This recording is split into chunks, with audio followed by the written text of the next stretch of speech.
बिस्मिल्लाहिर्रहमानिर्रहीम। अस्सलामु अलैकुम वरहमतुल्लाहि वबरकातुहू। अल्लाहुम्मा सल्लि अला मुहम्मद व आलि मुहम्मद। रब्बि इश्रह ली सदरी व यस्सिर ली अमरी वहलुल उक़दतम मिन लिसानी यफ़क़हू क़ौली। आमीन।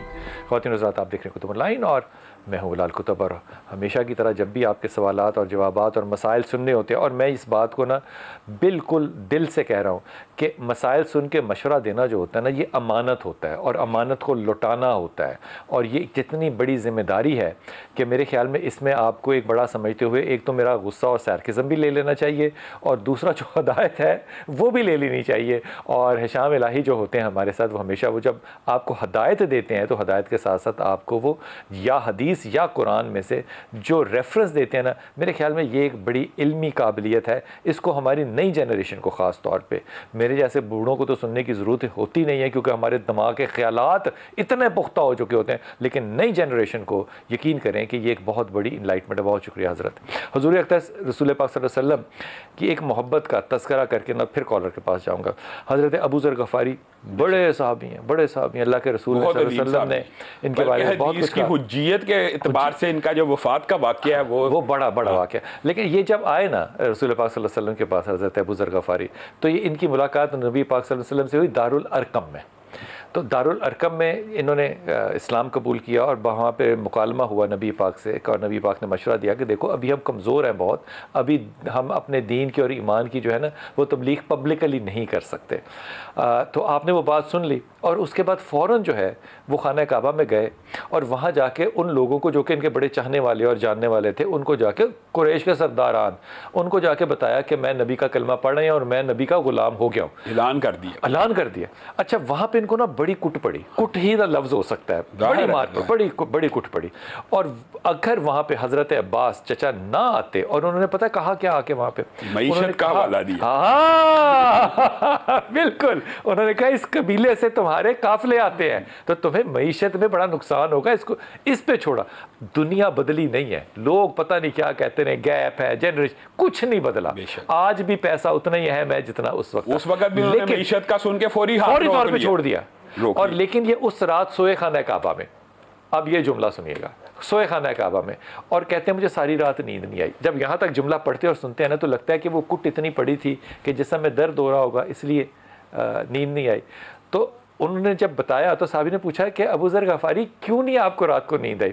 कहा मैं सुबह होने का इंतज़ार कर रहा था कि थोड़ी सी रोशनी हो जाए और मैं फिर खड़ा होकर ऐलान करूं कि मैं नबी का गुलाम हूं, लोग मुझे फिर मारें। उस नबी का गुलाम। बिलाल भाई, मैं आपको एक बात बताऊं, हज़रत अबू ज़र गफ़ारी, इनकी अगर आप पूरी लाइफ का मुतालिया करें ना, इनके बड़े मुनफरद के ये इज्तिहादात थे। आपको पता है ये सहाबा को क्या कहा करते थे? कहा करते 3 दिन से ज्यादा किसी के घर मैंने खुराक देख ली ना जहीरा देख लिया तो मैं उसको दूरे लगाऊंगा। हाँ। और आपको पता है ये रसूलुल्लाह सल्लल्लाहु अलैहि वसल्लम के पास आए। हाँ। तो रसूलुल्लाह ने कहा वो क्या वक्त होगा जब तुझे मदीना से निकाल दिया गया जाएगा?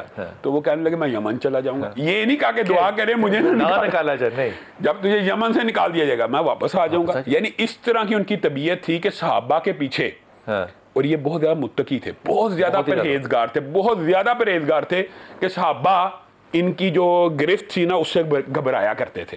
और आखिरी जो बिल्कुल दिन है ना, आखिरी दिन रसूलुल्लाह से मोहब्बत की बात और उनकी बात के ऊपर एतमाद कैसा है। अपनी बीवी को हालत नज़ा में कहते हैं कि जब मैं फोत होने वाला हूँ, अब नज़ा लग गई है, तो जब मैं मर जाऊँ ना मुझे दफनाना नहीं है, मुझे बाहर चुराहे में रख देना है, मुझे जंगल में। तो बीवी ने रोना शुरू होगी कि आप फोत, उन्होंने कहा ला तबकी वला तहज़नी, तूने ना रोना है ना गम करना है। मुझे मेरे दोस्त ने ये अल्फाज कहे थे कि आप में से चंद लोग हम बैठे हुए थे, तुम में से एक फुलातुल अर्ज़ में फोत होगा, यानी जंगल में फोत होगा। तो मैं अपने दोस्तों पे नज़र डालता हूँ, उनमें से कोई भी जंगल में नहीं फोत हुआ, मुझे लगता है मैं वही हूँ। जब वो फोत होगा तो अल्लाह ताला मुसलमानों की एक जमात को वहाँ भेजेगा और वो उसका जनाजा भी पढ़ेंगे और उसको कफन और दफन भी देंगे। और ये एतमाद था रसूलुल्लाह की हदीस के ऊपर, और अल्लाह ने ऐसा ही किया। जब जान निकली, और वहाँ पे पहुंचे कौन? अब्दुल्लाह इब्न मसूद पहुंच गए। मतलब दोनों ही मुत्तकी, दोनों ही मुत्तकी अल्लाह ताला ने मुकर्रर किया होता है। और वो जुमला जो है ना वो मुझे बड़ा अच्छा लगता है कि रसूल पाक सल्लल्लाहु अलैहि वसल्लम जब तबूक के रास्ते में आपको दूर से आते हुए देखा तो आपने क्या दुआ की? अबू ज़र हो जा, अबू ज़र हो जा। ये बुखारी शरीफ है। जी कंज़ा, अस्सलाम वालेकुम बेटा। वालेकुम सलाम। जी मेरा बेटा। सर मैंने ना ड्रोन फाइल है। जी तो प्लीज आप पूरी बात मेरी वजह से सुना था। हम 10-12 साल से बहुत ज्यादा परेशान हैं। क्या बात होगी? खैरियत है कंज़ा? हाँ जी बस खैरियत है था। मेरा मतलब यह है कि मेरा ना तकरीबन 10 साल पहले ना हमसे ना कत्ल हो गया था। तो हमने जानबूझ के नहीं किया था। वो हमसे क्या हमारे ना मतलब? हमसाए जी। हमसे क्या मतलब? हमसे कत्ल हो गया था? मेरे बहनोई से मतलब हमारे फैमिली मेरे भाई लोगों अच्छा से। ठीक, बहनोई से कत्ल हो हाँ गया था, जी। ठीक। हाँ जी, तो वो ना तकरीबन हमारे हमसाए हैं। तो वो उन्होंने ना हमारे प्लॉट से कब्जा किया हुआ था। तो वो काफी देर से हमारी उनसे ना लड़ाई चल रही थी, अदालत में केस भी चल रहा था। ठीक। तो लेकिन वो हमें नहीं मिल रहा था ना। तो वो बहुत ज्यादा हमसे ना हर वक्त लड़ाई रखते थे। मेरे भाई जो है ना उसको मारने की भी बहुत कोशिश की है उन्होंने। अच्छा। तो लेकिन ये है कि वो इसमें कामयाब नहीं हो सके। तो एक दिन ना सारी पे मेरी आती और मेरे बहनोई आए हुए थे हमारे पास।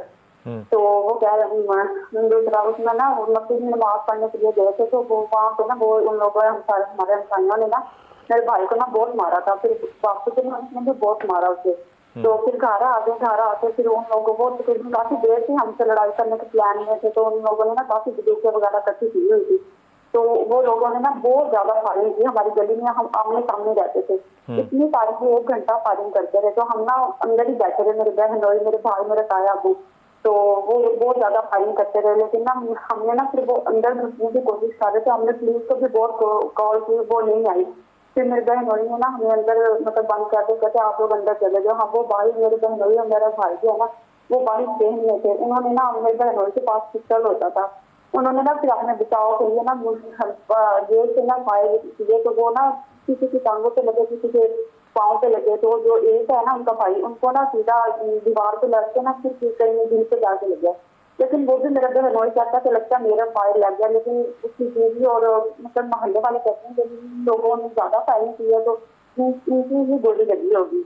तो उस वक्त मेरा बहनोई और भाई तो मौके से फरार हो गए थे। तो और मेरा जो ताया अब्बू थे ना उसको पुलिस पकड़ के ले गई थी। साल बाद मेरे ताया अब्बू की भी रिहाई हो गई थी। मेरा भाई जो था उसको भी तकरीबन साल बाद उसकी रिहाई हो गई थी। मेरे बहनोई से ना 4 बार माँ बाप केस किया था।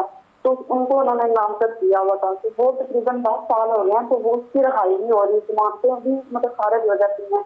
इधर उसकी फैसला हुआ था तो मेरे भाई और मेरे ताया अब्बू को 2-2 साल सजा हुई थी और मेरे बहनोई को सजाए मौत हुई थी। तो उधर हाईकोर्ट से उन्होंने मेरे भाई और मेरे ताया अब्बू को बरी कर दिया था। तो मेरा जो बहनोई है उसकी सजाए मौत तोड़ के ना उम्र कैद में तब्दील कर दी थी। तो अब तकरीबन 3-4 साल से वो उम्र कैद काटते हैं। तो वो उनकी नहीं जमानत हो रही, नहीं अपील लग रही। तो वो ज्यादा हम लोग परेशानी में है। तो हमने हालांकि वो हमें बहुत ज्यादा तंग कर रहे थे, जहाँ दूध के नहीं हमने किया। तो जाने में हो गया, अल्लाह जाने। वो तो उसकी बीवी भी कहती है कि इसके भाइयों की भी लगी होगी और मोहल्ले वाले भी यही कहते हैं। लेकिन हम फिर भी मान रखेंगे, क्या पता हो सकता है कि हमारी लगी हो। तो दीवार में लगा है, फिर जाके उसके बीच से जाके लगा है। तो अभी उसकी जमानत नहीं हो रही। तो हम लोग उसकी वजह से बहुत ज्यादा परेशान हैं। अल्लाह ताला तुम पे रहम करे। मैंने बड़ी तसल्ली से बात सुनी है। हाफिज़ साहब क्या कहेंगे? बुनियादी तौर पे ये जो कह रही है ना कि ये कत्ल ख़ता है, तो शरीयत में इसको कत्ल ख़ता नहीं कहते। ये कत्ल अमद एक होता है इरादतन और एक होता है कत्ल ख़ता कि गैर इरादी तौर पे आप गाड़ी पे जा रहे हैं नीचे आ गए। इसको शरीयत में कहते हैं कत्ल शिबहुल अमद, यानी ये अमद के करीब तारा है कि गोली तो चलाई है, अगर किस नीयत से नहीं चलाई, लेकिन गोली अगर चलाई है लग गई, इसको शिबुल अमद कहते हैं। इसके शरीयत में 2 कवानीन है। पहली बात तो ये इनको दियत देनी चाहिए, वो जो उनके बुरसा को मनाना चाहिए। दूसरी बात है 2 माह के मुसलसल रोज़े जो कुरान पाक में अल्लाह ताला ने हुक्म दिया है कि वो रखने चाहिए।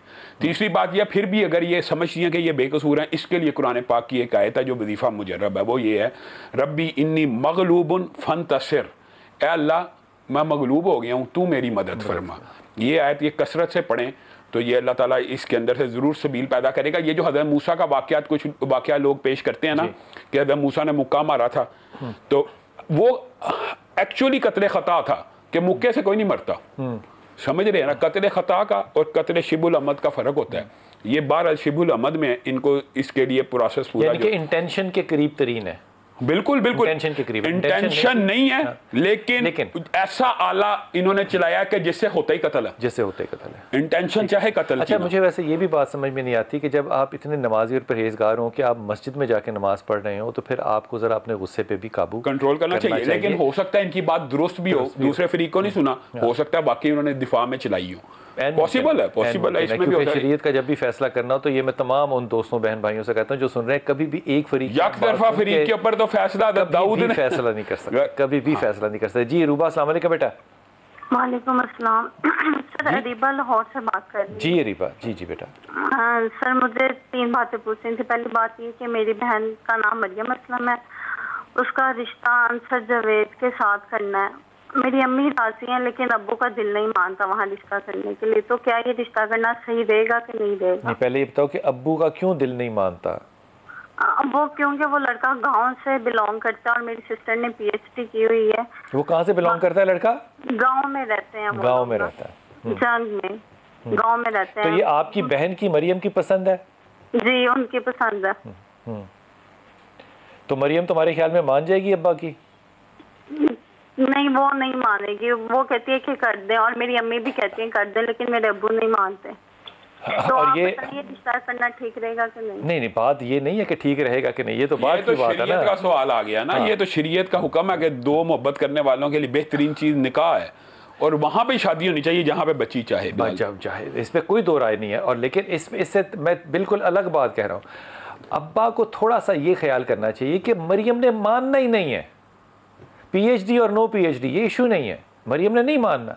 अब वो एक बच्ची को बागी करके बगावत पे लेकर आ जाएं, या उसके गलत फैसले को, मैं गलत को इन्वर्टेड कॉमा में कह रहा हूँ, गलत फैसले को तस्लीम कर लें और दुआ करें कि अल्लाह ताला उसको घर में आबाद करे, उसमें बरकत दे दे। और ये गाँव का होना वैसे इतराज वाली बात नहीं है। इतराज का ऐसा है, हम सब गाँव, हमारे बाबा अजदाद कौन से शहर में, यानी हजरत आदम किसी शहर पे ना जमीन पे आए हैं। हम सब यानी एक देहाती, मतलब ये मेरे ख्याल में। मैं आपको एक बात बताऊं बिलाल भाई, ये जो वली होते हैं ना, इनको भी ये शरीयत का असूल है कि वली की मर्जी के बगैर नहीं निकाह होना चाहिए। लेकिन वली को भी कभी बेटी की मान लेनी चाहिए। जब उसे मानी तो बगावत पे क्यों करना है? वैसे मैं ज़ाती तौर पे, क्योंकि मैं ज़रा थोड़ा सा ज़हनी तौर पे सरकास्टिक हूँ, मुझे को कहे ना कि मैंने रिश्ता कराना हो तो मैं उन्हें कहता हूँ कि आप कहाँ से हैं, तो वो कहें कि हम फेज़ 5 में DHA में रहते हैं, तो मैं कहता हूँ नहीं, मैं ये आपसे पूछना चाह रहा हूँ कि आप पीछे से कहाँ से हैं। तो वो जब तक पीछे पता ना चले, और वो अल्टीमेट कहाँ जाता है, अंदरून शहर के अंदर। जाहिर बात है, वहीं से निकलना है ना आपने, वहीं से निकलना है। जब लाहौर था ही अंदरून तक, तो आप और कहां से आए हैं? इसलिए आपको कभी भी अपना माजी और अपनी मट्टी नहीं भूलनी चाहिए। मैं इस जुमले के खिलाफ हूं बुनियादी तौर पे कि जी वो पेंडू ने, वो पिंड च रहते हैं, तो वहां पे इल्म नहीं होता। मौलाना इसहाक का नहीं पता आपको कैसा आदमी था, कैसा सादा आदमी था और कहाँ का रहने वाला था। ये बातें नहीं करनी चाहिए। अब्बा को समझना चाहिए, बेटी को बागी नहीं होने देना चाहिए। और बिलाल भाई, रिश्तों की कौन सी ज्यादती है मुआशरे में? रिश्तों की तो कमी है। रिश्तों की तो जब कोई अच्छा रिश्ता आ जाए कर देना चाहिए, जरूर कर देना चाहिए। मामला तालीम के साथ नहीं होता, मामला दिलों के साथ होता है। इसलिए खुदा के वास्ते इस मामले में अब्बा को भी समझाओ, ये मामला ठीक रहेगा इंशाअल्लाह ताला, लेकिन बगावत से तो बेहतर है ना कि निकाह कर दिया जाए। I hope you understand this. खुदा के वास्ते बगावत पे मत लाना उस बच्ची को। जी अस्सलाम वालेकुम उज़्मा। अस्सलाम वालेकुम। जी मेरा बेटा। जी मेरे भाई का नाम मुख्तियार है। मुख्तियार जी, या बख्तियार? वालदा का नाम मुख्तार, कोई मुख्तियार कहते हैं। अच्छा, मुख्तार है जी, मुख्तार नहीं। अच्छा। और मेरी वालदा का नाम है कौसर परवीन जी। ये उसने मास्टर्स कर लिया और कहीं भी उनकी जॉब नहीं है, यानी मुझे उनके बारे में बहुत। मास्टर्स किस चीज में कर लिया? उसने कंप्यूटर साइंसेज में कर लिया और उसकी जॉब नहीं हो रही? जी, सरकारी जॉब कब तक हो जाएगी? और मेरी बहन है सायरा। अच्छा, मैं तुम्हें एक बात बताऊं, मैं ना ज़ाती तौर पे ना इस बात के ना बहुत ज़्यादा ज़हनी तौर पे, कल्बी तौर पे, इल्मी तौर पे ख़िलाफ़ हूँ कि जब जुमलों में तकब्बुर आ जाए ना तो फिर अल्लाह की रहमत वहाँ से चली जाती है। कब तक हो जाएगी ये नजूमी को बता सकता है। मुझे नहीं पता कि ये सवाल इस तरह से आप क्यों करके अपने ही काम में बेबरकती डाल रहे। कब तक हो जाएगा? मैं तारीख बताऊँ कि ये अगले साल नवंबर की 26 और 28 के दरमियान जो है इंशाअल्लाह हो जाएगा। अब उससे पता मैंने काम क्या किया? एक तो अपने आप का मैंने सत्यानाश कर लिया, दूसरी बात मैंने ये की कि आपको मैंने अपनी ट्रक की लाल बत्ती के पीछे लगा लिया, और तीसरी चीज़ ये कि वो जो आप मुझे देंगे हदिया इस बात का, और फिर उसके बाद मैं आपको कहूँगा कि तुमने ये चिल्ला सही नहीं काटा था, इसलिए अब 1-6 महीने तुम और इंतजार करो। तो अपने आप को लाल बत्तियों के पीछे नहीं डालना। सरकार की कौन सी नौकरी है जिसकी तलाश कर रहे हैं? वो जिस साइंस को पढ़ा है और मास्टर किया है वो अपनी ट्रेडिंग क्यों नहीं कर सकता? उससे कहो अपनी ट्रेडिंग करे। वो अपना प्राइवेट काम क्यों नहीं कर सकता? उससे कहो वो जरूर करे। ट्रेड कर सकता सकता है? बिल्कुल कर सकता है, करना चाहिए। कारोबार के अंदर रिस्क है, अल्लाह ताला ने रखा हुआ, और अगर वो जॉब करना चाहता है तो वो बहुत से ऐसे हाउसेस हैं जहां पे जाके कर सकता है। प्राइवेटली करना है, सरकार की कब होगी? मेरे ख्याल में ये जरा थोड़ी सी नाइंसाफी वाली बात है। भाई हमारे मुआशरे का कल्चर है सरकारी नौकरी के पीछे भागना। ये मैं आपको बात बता दूं, ये बात सरकारी हुकूमत को पसंद कोई नहीं करता, लेकिन नौकरी सारे हुकूमत की पसंद करते हैं। अगर मलिक रियाज ने अगर नौकरी की होती सरकारी तो आज वो मलिक रियाज ना होता। एक छोटा सा वक्फा लेते हैं, वापस आते हैं।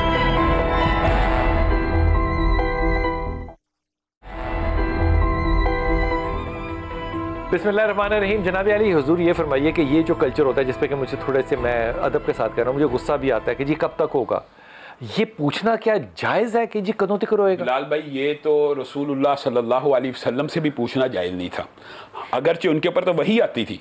तो रसूलुल्लाह सल्लल्लाहु अलैहि वसल्लम के पास एक बंदा आ गया और उसने कहा कि जो आप चाहें और जो अल्लाह चाहे। तो रसूलुल्लाह ने फरमाया अजालतनी लिल्लाहि निद्दा, क्या तूने मुझे अल्लाह का शरीक कर दिया? कुल माशा अल्लाहु वहदा, तू ये क्या जो अकेला अल्लाह चाहे। तो रसूलुल्लाह सल्लल्लाहु अलैहि वसल्लम ने अगर ये बात कह दी है, तो और फिर रसूलुल्लाह सल्लल्लाहु अलैहि वसल्लम ने आपने जो बात की है ना उसके बारे में सही हदीस है कि जो किसी नजूमी के पास गया, काहन के पास गया, अर्राफ, ये तीन लोग यही काम करते हैं ना, बताते हैं कि ये आपका ये काम इस वक्त होगा, ये काम इस वक्त हो गया, उसकी 40 दिन तक नमाज कबूल नहीं, और उसने रसूलुल्लाह पूछने वाले की और उसने रसूलुल्लाह सल्लल्लाहु अलैहि वसल्लम के ऊपर उतरने वाली शरीयत का इनकार कर दिया। गोया रसूल हाशमी जो हैं जिनके ऊपर जिब्रील अमीन खबर लेके आते हैं, रसूलुल्लाह उनसे पूछ सकते हैं ना कोई भी खबर। रसूलुल्लाह सल्लल्लाहु अलैहि वसल्लम ने अपने लिए, आपको पता है एक मरतबा ये कुरान पाक का वाक़या सूरत कहफ के अंदर आपको ये वाक़या पूरा मिलता है कि रसूलुल्लाह सल्लल्लाहु अलैहि वसल्लम से आके लोगों ने पूछ लिया कि ज़ुल्करनैन के बारे में बताइए, साहब कहफ के बारे में बताइए। रसूलुल्लाह के मुंह से सिर्फ ये जुमला निकल गया, मैं तुम्हें कल बता दूंगा, मैं तुम्हें बता देता हूँ। इंशाल्लाह नहीं निकला, सिर्फ इंशाल्लाह नहीं निकला। ये कुरान पाक की आयत है, वला तकूलन्ना, अल्लाह ने कह दिया कि आज के बाद ऐसा नहीं कहना। और वही अल्लाह ताला, इसका मतलब है कि नबी के ऊपर भी अल्लाह ताला ने इतना स्ट्रिक्ट चेक एंड बैलेंस रखा, हालांकि रसूलुल्लाह कह सकते थे। ये स्ट्रिक्ट चेक एंड बैलेंस हमारे बाबों पे क्यों नहीं है? क्योंकि उनके ऊपर अल्लाह का चेक नहीं है, उनके ऊपर कुछ और लोगों का चेक है। जी अस्सलाम वालेकुम बेटा। वालेकुम सलाम। बिलाल भाई क्या हाल है? जी अल्लाह का शुक्र है मेरा पुत्र। बिलाल भाई हम 7 बहन भाई हैं, हमारी अम्मी नहीं है। अच्छा। हमारे 3 भाइयों की शादी हो चुकी है, वो नहीं रहती। 4 बहन भाइयों की नहीं हुई। अच्छा। हमारे घर में पर्दा है और लोग इस वजह से सोने नहीं देते। हमारे घर का नाम कैद खाना, जेल रखा हुआ है। क्या मतलब पर्दा है से क्या मतलब? इसमें क्या मतलब कौन बेपर्दा कौन सा घर होता है? पर्दे से क्या मतलब? हमारे हाँ ये है कि जब बेटियों की जब तक शादी नहीं होती वो घर से बाहर नहीं जाती। भाभियां जाती हैं लेकिन फिर भी हमारे घर का नाम जेल कैद। घर से बाहर क्यों जाना होता है? अगर मिसाल के तौर पे किसी काम से जाना हो, पढ़ने जाना हो, तो आप अपने पर्दे को कायम रख के नहीं जाते या नहीं जाना चाहिए? भाई हम स्कूल में पढ़ा था मिडिल तक, उसके बाद हम ये ज्यादती नहीं? हमारी हर जरूरत हमारे भाई पूरी करते हैं। वो ठीक है, उनको करना चाहिए, क्यों नहीं करना चाहिए उनको, लेकिन इल्म हासिल तो करना चाहिए ना। वही बस इतना ही पढ़े हैं। मैं तुम्हें बड़ी ईमानदारी से बता रहा हूँ, देखो बात सुनो, जब 2 मौके जिंदगी में आते हैं और दोनों मौकों में से एक चॉइस लेनी पड़ती है, एक ये चॉइस लेनी पड़ती है कि आप दीन को अपने आगे रख के अपने आप को पीछे रखें और डिफेंड करें अपने आप को दीन का हवाला देकर। ये मुझे बड़ी बुरी बात लगती है। जब दीन की बात आए तो दीन को पीछे रखना चाहिए, दीन के आगे खड़े होकर अपना सीना दिखाना चाहिए। दीन को जब कोई बंदा इस तरह से प्रोजेक्ट करता है ना जिससे उसका इमेज खराब होता है, तो वो सिर्फ घर का कैद खाना नहीं है, आप दीन को कैद खाना बना रहे हैं। अल्लाह ने अगर रोका हो कि लड़कियां ना पढ़ें तो ना पढ़ें, मुझे कबूल है बात, मेरी कोई बहस भी नहीं है। अल्लाह ने कहा हो कि ज़रूरत के लिए, इल्म के लिए, तालीम के लिए तुम बाकायदा उस लिबास में जो सूरह निसा ने तुम्हें कहा, तुम क्यों बाहर नहीं जा सकती? बहुत सी ख़वातीन जिनका पाकिस्तान के अंदर बहुत बड़ा सियासी रोल है, क्या वो नकाब के अंदर आज असम्बलियों में नहीं बैठी हुई? बिल्कुल बैठी हुई, कराची से लेकर नेशनल असम्बली तक वो कामयाब लोग हैं। और तीसरी बात जो मैं सबसे ज़्यादा क्या कहना चाहिए, सबसे ज़्यादा जिसको कि मैं ज़ोर दे के कह रहा हूँ, वो बच्चियां जो आज नकाब में बैठी हैं और दीनी तालीम या वो सोशल एजुकेशन, मैं तो दोनों को वैसे दीनी तालीम ही समझता हूँ, वो हासिल कर रही हैं और वो नकाब में है, उनको हम कैसे कंडेम कर सकते हैं? कि जनाब नहीं, ये ख़ानदान जो है ये ज़्यादा बेहतर है। इसलिए जब कोई एब नॉर्मल या सब नॉर्मल चीज़ माशरा देखेगा तो जाहिर है वो इसके ऊपर उंगली उठाएगा। भाइयों को समझने की ज़रूरत है। मैंने जो गलत बात मैं आपको एक बात इसके अंदर आपकी बात को सेकंड करता हूँ और इससे बड़ी एक बात करता हूँ कि बाद मुहद्दिसीन ने ये अल्फाज लिखे हैं कि औरतों का चंद मखसूस फील्ड्स का इल्म फर्ज के बराबर है। उसकी वजह क्या है? उसकी वजह और औरतें नहीं होंगी उसमें तो आपका पर्दा नहीं रहेगा। ये बताएं, अगर एक औरत गायनाकोलॉजिस्ट नहीं है तो मुसलमान औरतों का पर्दा कैसे बचेगा? अगर एक औरत टीचर नहीं है तो मुसलमान बच्चियां कैसे तालीम हासिल करेंगी? बुनियादी तौर पे ये बात भी तो समझने की जरूरत है ना कि औरतों को इन मखसूस शोबों में तो कम से कम तालीम जरूर लेनी चाहिए। बिल्कुल लेनी चाहिए। और दो चीज़ें जो हैं ये पढ़ती रहो, एक अल्लाह के दो नाम है या वली या वाली, ये ज़रूर पढ़ती रहो। और दूसरे 3 नाम है इकट्ठे, ये एक तस्बीह है, या रहमान या रहीम या करीम। और ये तस्बीह पढ़ने के बाद ख़ास तौर पे दुआ करो कि अल्लाह ताला लोगों के दिल आपके लिए नरम करे। इस पे मेरी माँ सैयदा आयशा कहती हैं कि अल्लाह के रसूल ने कहा था कि अल्लाह इन्हीं नामों से सुनता है। और अगर मेरी ये तो कुरान पाक की आयत है, फलिल्लाहिल अस्माउल हुस्ना फदूहु बिहा। अल्लाह ताला खुद कह रहा है कि मेरे खूबसूरत नाम है। लेकिन ये बात आपने जो बात की ना, असल ये है, लोगों को ये समझ नहीं आती। वो ये करते रहते हैं या रहमान या रहीम, जो आपने अगली बात की है ना उसके बाद दुआ करो, वो नहीं करते। वो करनी है, वो कर असल में तो इसी से कबूल करता ये बात अल्लाह इसी से कबूल करता है। और जहाँ पे रवायत आ जाए उसके बाद मेरे ख्याल में अपनी अक्ल को छोड़ दो, भाइयों के दिल भी अल्लाह नरम इंशाअल्लाह ताला जरूर कर देगा इंशाअल्लाह ताला। जी अस्सलाम वालेकुम बेटा। अस्सलाम वालेकुम। जी मेरा पुत्र। सर मेरा नाम सदफ है, मैं इस्लामाबाद से बात कर रही हूँ। मैंने एक बात आपसे पूछनी थी कि मेरे बेटे का नाम है मोहम्मद वासिल। वासिल वासिल WASIL। अच्छा वासिल। तो ये मेरे बड़े बेटे हैं, तो मैंने इनका ना आर्मी में अभी 149 कोर्स लॉन्ग कोर्स में इनका एंट्री करवाई है, रजिस्ट्रेशन हो गई है। 30 नवंबर को इसका पहला टेस्ट है, इब्तिदाई टेस्ट। तो वो थोड़ा सा संजीदा नहीं है, मुझे ये बता दें काइंडली कि ये जा सकता है और अगर इसमें कोई रुकावट तो नहीं है, और मुझे कुछ पढ़ने के लिए दें कि ये कामयाब हो जाए इधर। इंशाल्लाह ताला। पहली बात तो ये कि मुझे अंग्रेज़ी में हिज्जे जब कोई बताता है ना तो मेरा दिमाग वहाँ से ना बिल्कुल हट जाए, क्योंकि मैं हमेशा उर्दू के अल्फाज में सोचता हूँ। और वैसे नाम वासिल तो बहुत खूबसूरत है, मिलाप के अंदर निकला। मैं वाह अलिफ के सूरत में सोचूंगा, उससे मेरा एनालिसिस जो है ना वो ज़्यादा बेहतर होगा। दूसरी बात ये कि आपको किसने कहा है, क्योंकि फ़लसफ़ी जो है वही सिर्फ जा सकता है फ़ौज में, एक आम हंसता खेलता इंसान नहीं जा सकता। ये क्वालिटी है उसकी, ये अच्छा है और इसको जाना चाहिए, ज़रूर जाना चाहिए। लेकिन मेरे ख्याल में थोड़ा सा आप अपने मजाज को ढीला कर लें कि ज़ोर ना डालें, वो चला जाएगा इंशाअल्लाह ताला। इंशाअल्लाह ताला क्यों नहीं जाएगा वो? उसे कहना कि वो सूरह इखलास पढ़े, तुमने नहीं, उसने सूरह इखलास पढ़नी है। पढ़ोगे अल्लाह कामयाबी देगा ज़रूर। और ये जो हंसते खेलते हुए बच्चे हैं ना, इनको माँ बाप क्यों अच्छा नहीं समझते? नहीं समझना चाहिए।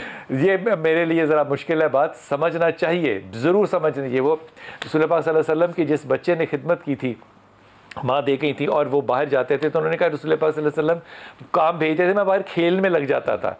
और रसूल पाक सल्लल्लाहु अलैहि वसल्लम आके सिर्फ क्या कहते थे कि अगर तुम खेल से फारिग हो गए हो तो कर दो। वो खेल तो कभी नबी ने नहीं बच्चों को बात किया, हम उनको क्यों बात करते हैं? सल्लल्लाहु अलैहि वसल्लम ने उनकी आंखों पे हाथ रख दिया पीछे से जाके। क्या खूबसूरत बात है। इसलिए माँ बाप को भी चाहिए कि वो अपने बच्चों को हंसता खेलता देखें और खुश हों। जी अस्सलाम वालेकुम बेटा। अस्सलाम वालेकुम। जी सफिया बेटा। बिलाल भाई, मैंने अपने बेटे के बारे में बात करनी थी। जी बेटे, पूछना था। फरमाइए। उसका मेडिकल कॉलेज में दाखिला करवाना है, तो जो इसमें जो मुझे परेशानियां माली तौर पे आएंगी ना, हाँ। तो मैं उसके लिए कोई वजीफा चाहती हूँ। मुझे नंबर बताओ उसके कितने आए FSC में? या उसके माशाल्लाह आए हैं 86% है उसके। कम है? MD कैड में कितने तो, हैं? हाँ जी। M कैड में कितने? MD कैड में 158 आउट ऑफ 200 क्वालिफाई कर लिया, लेकिन नंबर कम है, उसको प्राइवेट में जाना पड़ेगा, मेन स्ट्रीम में नहीं जा सकता। कह रही हूँ भाई। हाँ प्राइवेट में कह रही हूँ मैं। हाँ, तो क्या माली मसाइल आएंगे मुझे ये बताओ। उसकी फीस बनती है मुल्तान CMH में पता किया है, तकरीबन 10-12 लाख है। अच्छा, नाम आ गया उसका? अभी उनकी खुलनी है। मैं कहती हूँ कि मैं उससे पहले कोई अल्लाह ताला मुझे इशारा मिल जाए कि मैं उसके लिए वजीफा करूँ, ताकि उस जो मुझे परेशानी है ना तो टल जाए। आमीन आमीन सुमा आमीन। अच्छा, ये जो 10-12 लाख रुपया तुमने बताया ना, ये एक मेडिकल कॉलेजेस की फ़ीस के अंदर बहुत ही इकोनॉमिकल फ़ीस है, क्योंकि इस वक्त जो मेडिकल कॉलेजेस प्राइवेटली चल रहे हैं ये तकरीबन 17 लाख के फ़िगर के अराउंड चलते हैं। और क्योंकि तुम्हारे बच्चे के मार्क्स जो हैं वो बिल्कुल भी अच्छे नहीं हैं, 86% के अंदर मेडिकल के अंदर जाना बहुत मुश्किल होता है, क्योंकि यहाँ पे जो रेस लगी हुई है वो 95% प्लस पे लगी हुई है, 95 पे नहीं, 95% प्लस पे लगी हुई है। और 200 में से अगर 190 के करीब एमकैड में ना हो तो तब भी मामला जो है वो बड़ा मुश्किल होता है। लेकिन हैविंग सेड दैट, पहले बच्चे से ये पूछ लो कि वो मेडिकल करना चाहता है या वो कुछ और करना चाहता है। दूसरी बात ये कि वजीफे के लिए क्या करना है, हाफिज जी क्या करना है? लाल भाई, रिज़्क के जो फराही का वजीफा है वो बड़ा मुजर्रब है, वो अस्तगफिरुल्लाह, खाली अस्तगफिरुल्लाह पढ़ें तो भी काफ़ी है, अस्तगफिरुल्लाह अस्तगफिरुल्लाह। लेकिन ये है कि उसको पढ़ना कसरत से है, ये नहीं कि मैंने 10 दफ़ा पढ़ा है तो काम नहीं हो रहा, 20 दफ़ा पढ़ा है। और नीयत क्या करें उस वक्त? उस अस्तगफिरुल्लाह पढ़ते वक्त नीयत रिज़्क़ हलाल फर्रा की। ये तो अल्लाह ताला ने कुरान पाक में कह दिया, फ़कुल्तु अस्तगफिरू रब्बकुम इन्नहु काना गफ़्फ़ारा युरसिलिस समा अलैकुम मिदरारा व युमदिदकुम बिअम्वाल।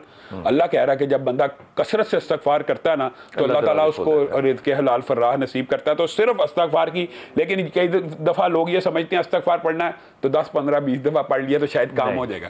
कम से कम 10 तस्बीहां निकालें एक दिन में। रसूलुल्लाह सल्लल्लाहु अलैहि वसल्लम एक नशिस्त में 70 मरतबा पढ़ लिया करें। और अस्तगफिरुल्लाह तेजी से पढ़ने में कितना को टाइम वक्त लगता है, लेकिन मेरे ख्याल में जितनी प्रायोरिटी आप अल्लाह को देंगे अल्लाह भी उसी प्रायोरिटी के हिसाब से आता है। और ये हदीस कुदसी है, जिस तरह कहोगे उसी तरह अल्लाह जल्दी आएगा, तेज़ आएगा। लेकिन आप भी थोड़ी सी अपनी जो तरबियत है उसको कीजिए, उठते बैठते लेटते हर वक्त याद करते रहें, इस्तगफार कहते रहें, अल्लाह करम करेगा इंशाअल्लाह ताला। जी अस्सलाम वालेकुम सरैया। वालेकुम सलाम। जी मेरा बेटा। बोल रहे हैं? जी बेटा। हाँ जी भाई, मैं बात कर रही हूँ। मैं ना अरसा ही हो गया, कितने साल बीमार रहती हूँ। वैसे भी ना मैं मतलब मुझे ख्वाबों में भी आता है कि तुतले है, ये है, छिपकलियाँ वगैरह नजर आती हैं। सरैया बीमारी क्या है आपको, पहले ये बता दो। तो बीमारी, बस बीमारी है कि मतलब मुझे सांस की तकलीफ शुरू हो जाती है कभी, मतलब बस मसला होता है। आपको अस्थमा नहीं है? जी आपको अस्थमा नहीं है सरैया? बस वैसे ना पता नहीं क्यों मुझे सांस की तकलीफ तरह हो जाती है, सांस फूलना शुरू हो जाता है। फूलना शुरू हो जाता है कभी कभी पता है, कभी कभी मुझे ये होता है कि जब मैं घर छोड़ दूँगी, मुझे नमाज पढ़ती हूँ, मुझे दिल घबराना शुरू हो जाता है जैसे नमाज ना पढ़ूँ। अच्छा। तो ऐसे बस होता है। तो बेटी है मेरी, वो शादीशुदा है, उसे 1.5 साल हुआ, दाने निकले पूरे जिस्म पे, अभी तक उसे आराम नहीं आ रहा। बहुत दवाइयाँ खाई हैं, बहुत दम वगैरह करवाए हैं, उसे आराम ही नहीं आता है। अच्छा सुरैया, आपको पहली बात तो ये कि आपको कोई अस्थमा नहीं है, लंग प्रॉब्लम तो नहीं है। ये जो आप सांस फूलने की बात करें, ये आपका बुनियादी तौर पे एंग्जाइटी डिसऑर्डर है। और ये एंग्जाइटी डिसऑर्डर जो होता है ये साइकोटिक डिसऑर्डर होता है, और ये मेडिसिन के अलावा आपके के सिवा और नहीं जाएगा। अब बीमारियों का ना, बहुत से लोगों को ना बीमार होने का ना ज़ौक़ होता है या शौक़ होता है कि मैं बड़ा बीमार हाँ जी, मेरी तबीयत नहीं बस ठीक रहती। पता नहीं होता कि तबीयत क्यों नहीं ठीक रहती। इसकी वजह ये होती है कि उनकी एनर्जी लेवल जो है वो डाउन होता है। एंड द कॉज इज़, अगर वो पैथोलॉजिकल नहीं है तो उसकी कॉज डिप्रेशन होती है। आपके अंदर दोनों सूरतें हैं, डिप्रेशन की भी और एंग्जाइटी की भी। इसके लिए आला तरीन जो मेरे ख्याल में बात है ना वो ये कि आप आयत करीमा पढ़ा करें और ला हौला वला कुव्वता इल्ला बिल्ला, ये दोनों चीज़ें पढ़ो, दोनों चीज़ें मसाइल ठीक हो जाएंगे। यही चीज़ जो है जब खुद पढ़ना शुरू कर दो तो अपनी बेटी को दो। ये एक्साइटमेंट, ये डिप्रेशन जब पैथोलॉजी में कन्वर्ट होती है तो वो बहुत से डिसऑर्डर्स में नज़र आ सकती है। इससे बड़ी मदद मिलेगी उसको जो कि जिल्द का प्रॉब्लम है। इंशाअल्लाह ताला एक छोटा सा वक्फा लेते हैं, वापस आते हैं।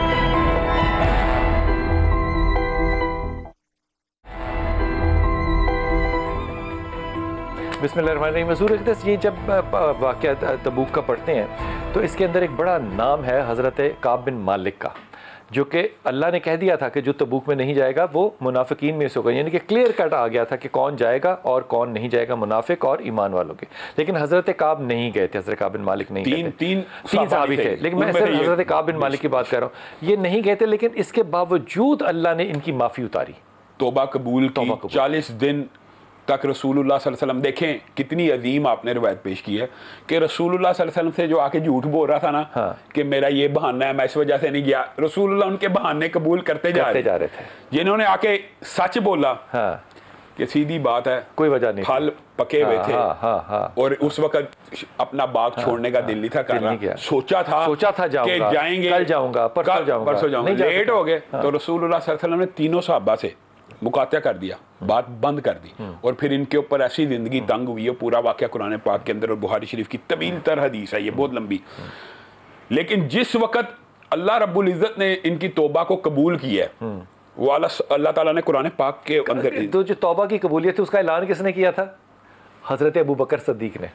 एक साहबी दौड़ते हुए भी गए और वहां पे ऐलान किया, पहाड़ी पे चढ़ के, तो इन्होंने उसको अपनी खिल्लत भी अता की। तो रसूलुल्लाह सल्लल्लाहु अलैहि वसल्लम का चेहरा खुशी से दमक रहा था इनकी तौबा को सुनकर। तो ये तो तौबा और अपने आप को ये जब तक हम खुद एहतसाबी नहीं ना करेंगे बिलाल भाई, तो मुआशरा दुरुस्त। तौबा भी इस्तग़फ़ार ही है। तो इस्तग़फ़ार ये होती है कि इंसान बगैर गुनाह के भी कर सकता है। थोड़ा सा फर्क है, थोड़ा सा फर्क है। यानी रसूलुल्लाह सल्लल्लाहु अलैहि वसल्लम गुनाह से पाक हैं कि अल्लाह का चेक एंड बैलेंस है, लेकिन रसूलुल्लाह इस्तग़फ़ार करते हैं।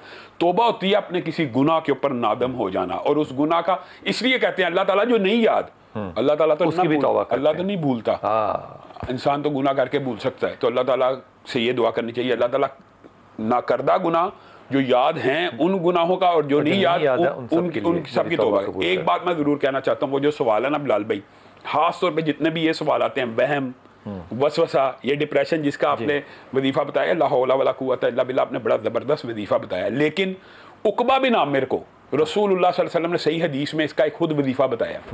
वो ये है कि किसी पनाह मांगने वाले ने इनसे बेहतर चीज़ों से पनाह नहीं मांगी। वो कौन सी दो सूरतें हैं?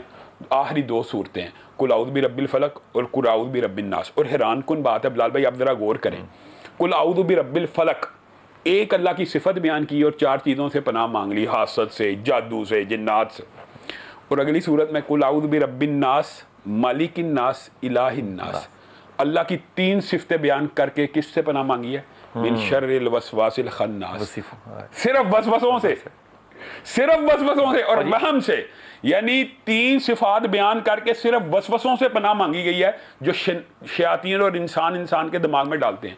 या वसवसा इंसानी होता है या शैतानी होता है। इंसानी वसवसा तो ये था विस्पर किया किसी बंदे ने, जैसे कि रिश्ता यहाँ पे ना करना, ये विस्पर हो गया।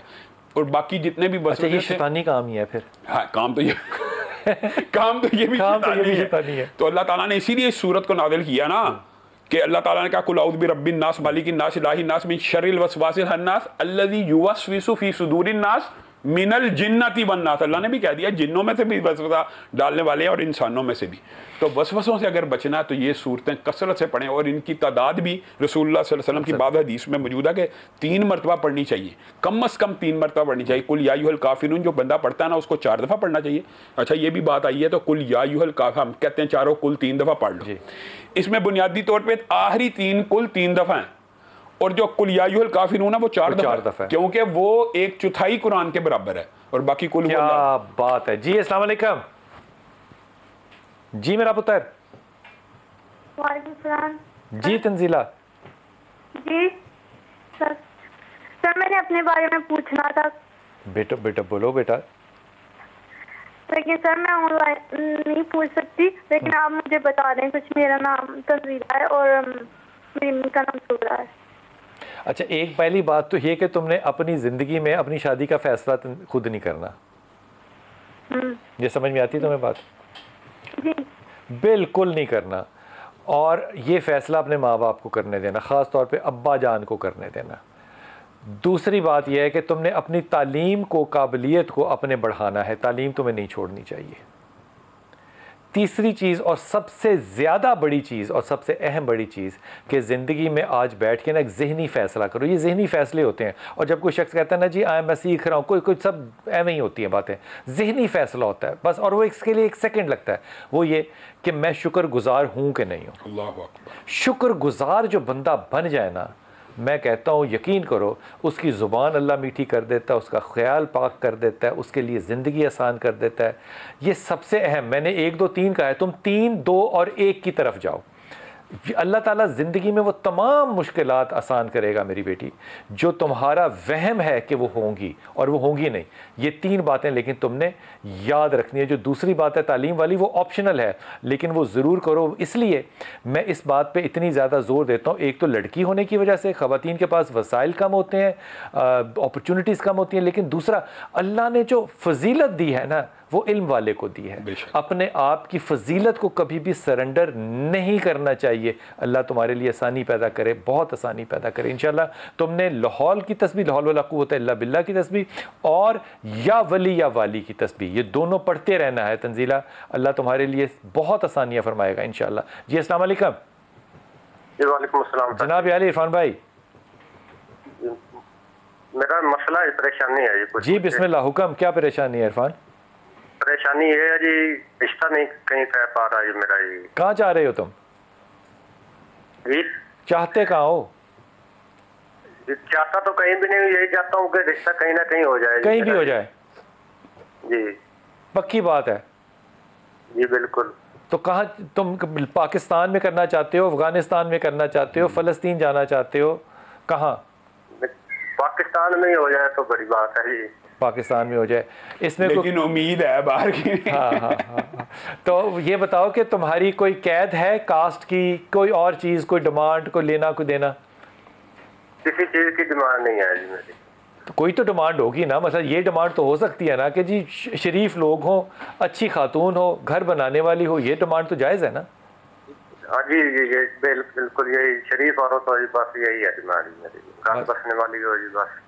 ठीक है इरफान, आप अच्छे इंसान हैं? जी बिल्कुल। शरीफ आदमी हो? जी बिल्कुल। अच्छा, काम क्या करते हो? जी मैं मस्जिद का खादिम हूँ जी। वो मैं सदके जाऊँ तो यार, कमाल बात है, वाह वाह वाह वाह। मेहनत मजदूरी करता हूँ जी, बस यही मेरा। बहुत अच्छी बात। अच्छा मैं तुझे एक बात बताऊँ, और ये चिल्ला है जो मैं तुझे बता रहा हूँ, चिल्ला करना है तूने ये इरफान। जब तू मस्जिद में सफाई कर रहा हो ना, झाड़ू दे रहा हो, उस वक्त दुआ किया कर अपने लिए, अल्लाह के घर को साफ करना मेरी ये ख्वाबों में से ख्वाब है, यकीन कर। ये अल्लाह ताला ने अंबिया की ड्यूटी लगाई है इब्राहिम। ये मैं इस वक्त मेरी बिल्कुल ना मेरी तबीयत बदल गई है, ये ख्वाब है। और वो जो मैं एक ख्वाब लेके ज़िंदा हूँ, तू वो ख्वाब को पूरा कर रहा है और दिन में कई दफ़ा करता होगा। अल्लाह ताला तेरे पे आसानी करे। लेकिन उस माशरे में जिसमें हम लोग आज ज़िंदा रह रहे हैं, ज़ाहिर है ये मैंने तुमसे सारी जो बातें की ना, ये इसलिए की ताकि वो लोग सुन लें। लेकिन जब खादम सुनते हैं ना जी, काम की करता बंदा जी खादम है मस्जिद का, मैं कहता हूँ मैं कहना नहीं चाहता, लेकिन हम इस मामले में ना बहुत ज़्यादा रिजिड होते हैं। ये बताओ, तुम्हारे पास रहने को घर और खाने पीने के लिए पैसे, तनख्वाह मिल जाती है? नहीं, तनख्वाह वगैरह कोई नहीं, जो हदिया कर दे। कितना महीने में कोई हदिया कितना को जाता है अंदाजा? यही तो 200-400 रुपया, बाकी मेहनत मजदूरी है जी अपनी। गदा रेडी है जी मेरे पास, उस पर अपनी मेहनत मजदूरी करता हूँ जी। ओके, 200-400 रुपये रोज के मिल जाते हैं, अच्छी बात है ये बात। तो तुम्हारे पास रहने को क्या है, घर वर है किराए पे कोई अपना? जी 2 मरले है ये जगह। 2 मरले जगह है, बहुत है 2 मरले। अल्लाह इस 2 को बहुत ज़्यादा 200 कर देगा, तो फिक्र ना कर। श्याम भाई, मुझे दुख होता है कि सिर्फ इसलिए स्टेटस कॉन्शियस लोग हैं, स्टेटस कॉन्शियस लोग। इससे बड़ा कौन सा अफसर होता है यार जो मस्जिद साफ करता है? कुरान पाक की आयत तहिरा बैतिया लित्ताइफीन, अल्लाह ताला इब्राहिम को कह रहा है, इब्राहिम को कि ये जो तवाफ करने के लिए आए, इनके लिए मस्जिदों को साफ किया करो, ये तो अंबिया का काम है। तो ये तो भाई के लिए बड़ी शर्फ और फजीलत की बात है। और लेकिन इस तरह का शर्फ और फजीलत वही इख्तियार करेगा जो रसूलुल्लाह की हदीस समझता हो। रसूलुल्लाह सल्लल्लाहु अलैहि वसल्लम ने खुद फरमाया कि रिश्ता 4 बुनियादों पे होता है, और उनमें से अगर दीनदारी की बुनियाद को तुम सब लोग फोकियत दोगे तो कामयाब हो जाओगे। हम उस चीज़ को फोकियत नहीं देते। मसला हमारे मुआशरे का सिर्फ और सिर्फ ये है कि हम स्टेटस कॉन्शियस हैं। जब तक अच्छी कमाई वाला ये नहीं मुमकिन हो सकता। मैं मिसाल दे रहा हूँ, और मेरा दिल ये कह रहा है, मेरा गुमान ये कह रहा है कि स्टेटस जो भी हो इर्रेलेवेंट है। एक इंसान जो है वो ऐसा काम कर रहा है जो कि दीन का काम है, और ये कोई ऐसा नहीं है जिसमें कोई मसलक हो। मस्जिद को साफ करने में तो कोई मसलक नहीं है ना, तो वो मैं उसको ये भी नहीं कह रहा कि वो तबलीगी है, मैं वाबी है, जो बंदी, कुछ नहीं, वो मस्जिद साफ करता है। ऐसा क्यों नहीं हो सकता कि मैं इस बात पे रिस्क लूँ? रिस्क का लफ्ज़ भी वैसे गलत है कि मैं कहूँ कि ये शादी इससे कर देनी चाहिए, अपनी बच्ची से कर देनी चाहिए, और अल्लाह इसी के एवज़ आगे जाके बहुत ज़्यादा बरकत करे। ये अल्लाह ताला ने कुरान पाक में फरमाया कि अगर तुम्हें किसी बंदे का दीन पसंद आ जाए तो तुम उससे अपनी बेटियों का निकाह कर दिया करो। अल्लाह ताला उसको रिज़्क़ हलाल फर्राह देगा। अल्लाह देगा, अल्लाह देगा। रिज़्क़ का तो दारोमदार है ही अल्लाह ताला की बांट और तकसीम के ऊपर। वैसे इन भाई को, जैसे आपने कहा ना कि सफाई के दौरान दुआ किया करें, मैं भी ये कहता हूँ कि ये एक वजीफ़ा ज़रूर पढ़ा करें, रब्बी इन्नी लिमा अंज़लता इलैया मिन खैरिन फ़कीर। अल्लाह ताला इंशाअल्लाह बेहतरीन रिश्ते का बंदोबस्त फरमाएंगे और रिज़्क़ का भी, रिज़्क़ का बंदोबस्त अल्लाह ताला के ज़िम्मे है। अच्छा, ये निज़ाम क्यों नहीं बन सकता इस मुल्क के अंदर कि जो खादमीन हैं इनको मांगना ना पड़े लोगों से हदिया, जो नमाज पढ़ने वाले हैं वो अपनी जिम्मेदारी कबूल करें? मैं बिलाल भाई ये समझता हूँ कि जो नमाज पढ़ने वाले मस्जिदों में आते हैं ना, वो अपनी जिम्मेदारी भी पूरी नहीं करते। वो ये नहीं देखते कि मस्जिद में हर एसी चल रहा है, लाइट चल रही है, पंखे चल रहे हैं, सहूलतें ले रहे हैं। इस वजह से ही इमाम मस्जिद और खादम मस्जिद की तन्हाई आज तक हम। अच्छा, दूसरी बात यह कि हमने इमाम मस्जिद और खादम मस्जिद का स्टेटस भी मुआशरे में लो कर दिया। हम क्योंकि गोरे के ज़ेरे तसल्लुत रहे, उन्होंने ज़हनी तौर पे उन्होंने मौलवी का जो लफ्ज़ इजाद किया कि जिस तरह नाई मोची तरहान होंगे तो मौलवी का भी एक ओहदा, तो मौलवी को तो डिग्रेड किया। तो जहाँ पे मौलवी डिग्रेड नहीं है, उलमा की जहाँ पे सही रिस्पेक्ट होगी, वो मुआशरा तरक्की करेगा। और इसकी मिसालें इस दुनिया में मौजूद हैं। बहुत शुक्रिया, अल्लाह ताला आपको सानिया दे, सानिया बांटने की तौफीक अता फरमाए। और जिसके पीछे, जिस इमाम के पीछे आप नमाज अदा कर सकते हैं, अगर उसको आपके आगे हाथ फैलाना पड़ता है तो the shame is on me.